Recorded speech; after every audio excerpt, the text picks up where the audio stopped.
Paper leak के आरोपों की वजह से नीट परीक्षा 2026 के रद्द होने के बाद अब केंद्र सरकार ने री एग्जाम की तारीख का ऐलान कर दिया है।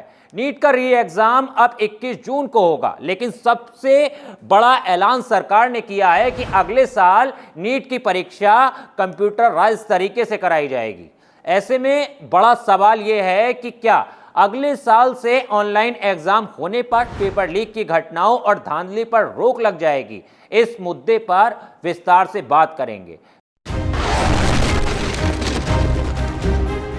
नमस्कार, बोले भारत देख रहे हैं आप और मैं हूं आपके साथ ऋषभ चौहान। दरअसल शिक्षा मंत्री धर्मेंद्र प्रधान ने अगले साल से नीट की परीक्षा कंप्यूटर बेस्ड टेस्ट यानी सीबीटी मोड में कराने का ऐलान करते समय ये उम्मीद जाहिर की है कि इससे पेपर लीक जैसी घटनाओं पर रोक लगेगी।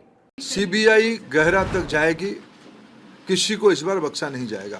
पिछले बार भी बख्शा नहीं गया था, लेकिन इस बार भी ये मैंने कहा ना, इसकी राधाकृष्ण कमेटी को पूरा लागू करने के बावजूद भी ये घटना हुई है। सीबीआई, आपने देखा होगा, आप लोग ही छपाते हो, सीबीआई ने तुरंत कार्रवाई किया है, सीबीआई इसको तह तक जाएगी।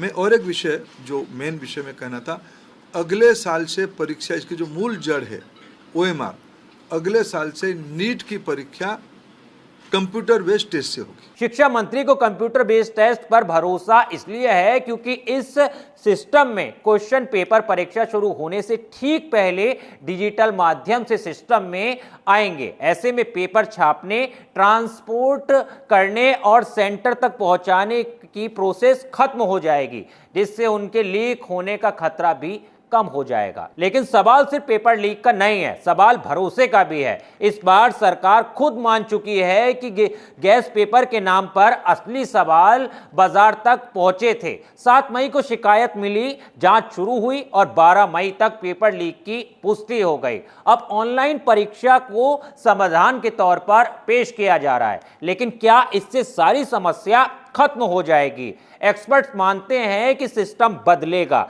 लेकिन चुनौतियां पूरी तरह खत्म नहीं होंगी, क्योंकि ऑनलाइन एग्जाम में नई परेशानियां भी सामने आ सकती हैं, जैसे सर्वर डाउन होना, तकनीकी गड़बड़ी, इंटरनेट की दिक्कत। खासकर छोटे शहरों और ग्रामीण इलाकों के छात्रों के लिए बदलाव आसान नहीं होगा। हालांकि सरकार ने इस बार छात्रों को राहत देने की भी कोशिश की है।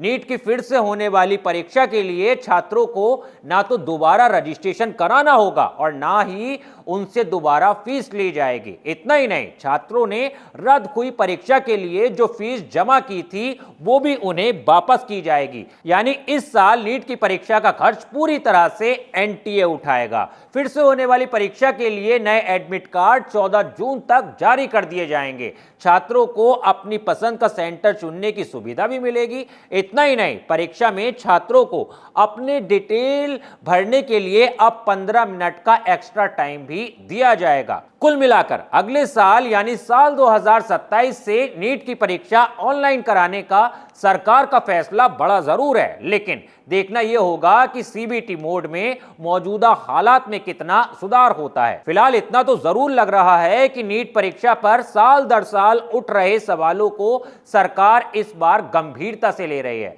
आपका इस बारे में क्या मानना है, हमें कमेंट करके जरूर बताइएगा। वीडियो अच्छा लगा हो तो वीडियो को लाइक और शेयर करना मत भूलिएगा। बोले भारत को भी सब्सक्राइब कर लीजिएगा। मिलता हूं आपसे किसी और वीडियो में, तब तक के लिए धन्यवाद।